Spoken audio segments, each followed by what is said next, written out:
Բարև ձեզ, պարոն Կարապետյան, ներկայանամ, ես Արսեն եմ Ավագյան Արցախից,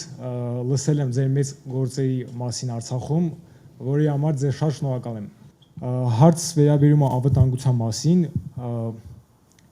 ինչպես կարելի է հասնել երկարատև խաղաղության Հայաստանում, հաշվի առնելով տարածաշրջանային անկայունությունը։ Դա երևի ամենաբարդ հարցերից մեկն է։ Դա ով ձեզ կասի, որ ունի շատ կարճ ու արագ լուծում, մի հավատացեք։ Բայց մենք ունենք շատ լուրջ միջազգային գործընկերներ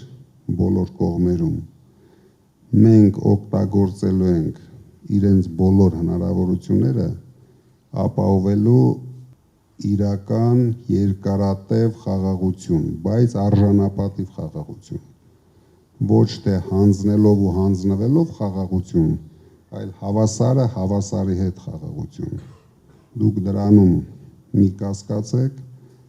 մենք այդ հնարավորությունները ունենք, այդ կապերը ունենք եւ ահավոր ցանկություն ունենք դա անելու համար։ Մերսի։